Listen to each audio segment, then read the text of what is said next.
Every 60 seconds, 700,000 Google searches are performed each day. 5.3 trillion ads are shown online each year, and the average consumer processes slightly over 100,000 digital words daily, according to HubSpot. Now, the question I have when it comes to all this digital content is, how is anyone going to find my content, and how can my content stand out and, more importantly, be remembered? History has shown the best way for people to remember what you've got to say is through stories. When we're at school, we remember the stories that we were told. In business, we remember those adverts that used to tell a really good story, like the PG Tips adverts or the Budweiser "What's up" adverts, all those little stories there. But predominantly we remember films, because when it comes to stories, the reason they do so well and the reason why they're so powerful when it comes to getting your message across digitally is because emotions, not logic, drive most consumer decisions. And stories inspire people to take action. This is Andrew Davis from Thinking Outside the Blog, showing you how you can use all of this digital stuff to build that lifestyle that you're after. Now, what I'm going to show you today is the art of storytelling, or a small part of the art of storytelling.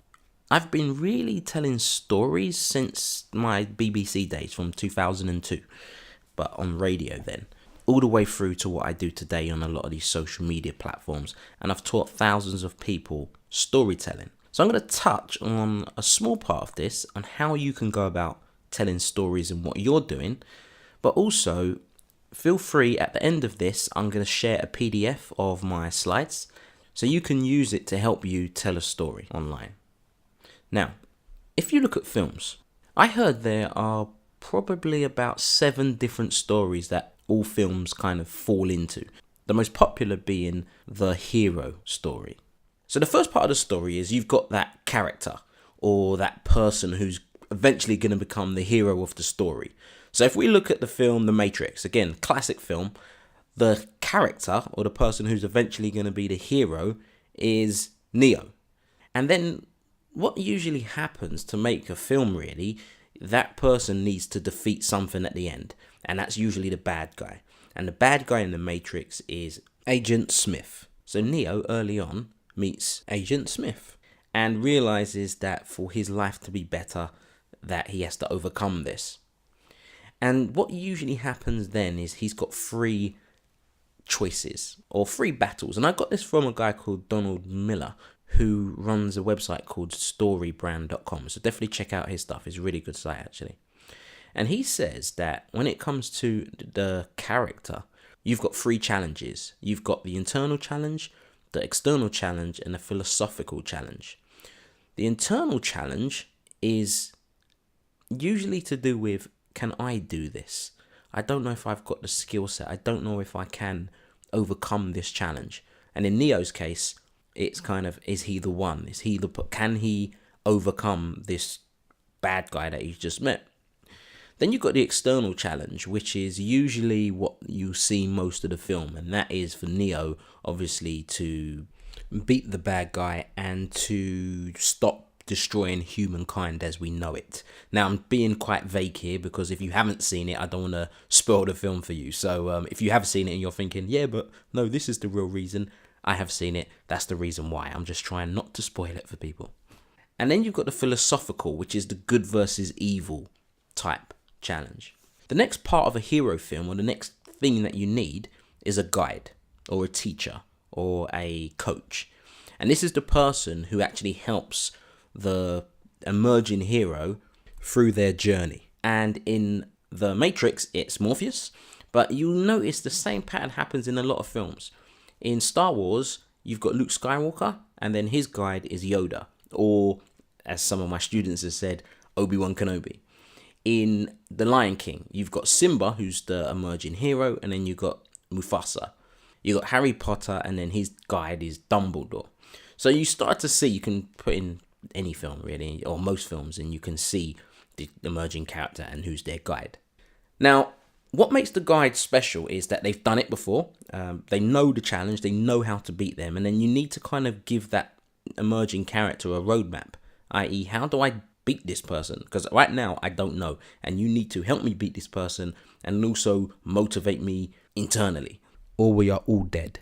So in the Matrix, Morpheus is really trying to say to Neo, you're the one, give him that belief, and this is how you can go about beating them and see the Oracle, etc. But again, if you look at a film, one of my favorite films, Kill Bill, with Uma Thurman, she goes to meet Hattori Hanzo and he gets her the sword. Or you kind of get the drift, hopefully. But there's a plan. You need a plan. After you've got the plan, you've got to then take action, and usually that's where things go wrong, and then you've got to really kind of believe it, and something usually happens there. Other parts of the film, you have other characters, so you would have a love interest usually, you'll have other types of characters that are kind of going around, but they're secondary, and that's just other things. Some could be distractions from the main goal, but some can actually help you as well. And then eventually, once you've lost the first time, you're going to go back and then you're going to defeat the bad guy. Now, why am I telling you this, and what's it got to do with you storytelling? Don't be the hero or the emerging hero. That is not your job. As a business or somebody who wants to succeed in this digital world, do not be the hero, because that is not your role. Your role is the guide. The hero are your customers, or whoever you want to sell something to, whether it be a product or a service or get them to donate. That's who you're trying to turn as the hero. And I see this mistake done by 95 plus, and that's being generous, of the companies that I come across. And a lot of their content is around stuff like, we've been around since 1964, or we've won this many awards, and we've done this and we've done that. The problem with that is, after a while, people don't care, because everybody listens to the most famous radio station in the world, WIIFM, aka What's In It For Me. And after a while, all you're doing is kind of selling to them. So you need to be able to guide them. Your customer is the hero. So your job is to guide them, give them a map, i.e. tell them what to do to eventually get them to buy something. So let's say, for example, you're a personal trainer. The person who's going to be the character is somebody who you obviously want to train. They're going to have many problems. The external problem, oh, I don't know if I can afford it. I can't be bothered to go to a gym. I'm going to try and watch this stuff on YouTube because it's cheap and free. The internal problem is, I don't know if I can lose weight, or I don't know if I can be as fit as I used to be, or I don't know if I can do it. This is where you step in as the guide, because their Agent Smith is whatever they're trying to achieve by seeing a personal trainer. And that could be to lose weight or get fit. Your job is to show them how. So that really is the art of storytelling online.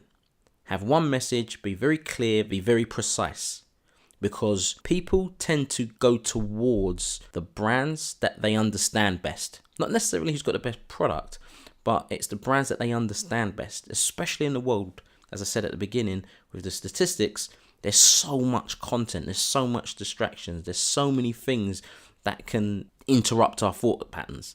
So you need to be quite clear, you need to be very precise, you need to know your role, which is the guide, not the hero, and you need to give them a plan. And eventually, that's one way you can get people to take action.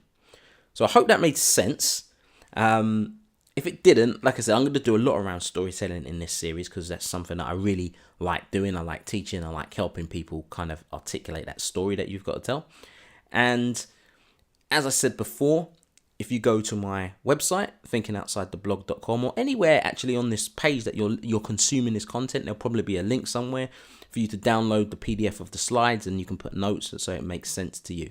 Okay, so that's it from me. Please like, share, subscribe.